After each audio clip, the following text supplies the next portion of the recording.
ఇప్పుడు ఇందిరమ్మ ఇండ్ల పేరుతోని కాంగ్రెస్ ప్రభుత్వం ఈ కాంగ్రెస్ నాయకులు మీకు ఇండ్లు కట్టిస్తాం డబుల్ బెడ్రూమ్ ఇండ్లు అని చెప్పారు. సరే ఎంతమంది కట్టిస్తారో ఎంతమంది కట్టారో దేవునికి కానీ ఊళ్ళలో మాత్రం కుక్కల కొట్లాడి పెట్టినట్టు పెట్టారు. సరే పోనీ ఈ ఇందిరమ్మ ఇండ్లు ఎవరికైతే మంజూరు అనేవో వాళ్ళట 45 రోజులలో ఇండ్లు స్టార్ట్ చేసుకోవాలట. ఇక్కడ పైసలు దిక్కులేకనే ప్రభుత్వం సాయం చేయండి, ప్రభుత్వం కట్టించండి అని చెప్పి పేద బడుగు బలహీన వర్గ ప్రజలు మొరబెట్టుకుంటా ఉన్నారు.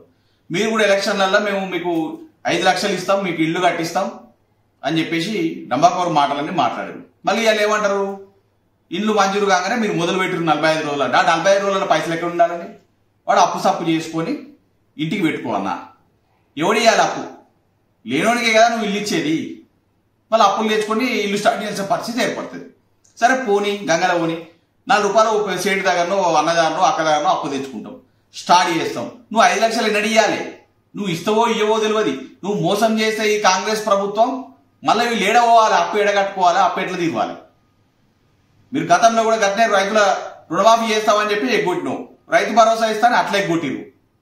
అన్ని విధాలుగా మీరు ఎగ్గొట్టిన ప్రభుత్వమే కదా ఎగవేతల ప్రభుత్వం ఈ కాంగ్రెస్ ప్రభుత్వం. ఎట్లా నమ్మి ఈ 45 రోజులలో మేము ఇల్లు స్టార్ట్ చేసుకోవాలా? ఒకవేళ మీరు డబ్బులు ఇవ్వకపోతే ఈ ప్రజల పరిస్థితి ఏంది? వాళ్ళ తెచ్చిన అప్పు ఎట్లా కట్టాలా? ఖచ్చితంగా షరతులు లేకుండా ఏదైతే ఇల్లు మంజూరైందో ఆ ఇంటికి మీరు ముందు డబ్బులు ఇస్తే 4 రూపాయలు ఇస్తే వాళ్ళు ఇల్లు స్టార్ట్ చేసుకుంటారు. కానీ ఇట్లాంటి దొంగ మాటలు చెప్పి వాళ్ళని తెలంగాణ ప్రజల్ని ఇబ్బంది పెట్టే ప్రయత్నం చేయకూడదని ఈరోజు కోరుతా ఉన్నాము, హెచ్చరిస్తా ఉన్నాము.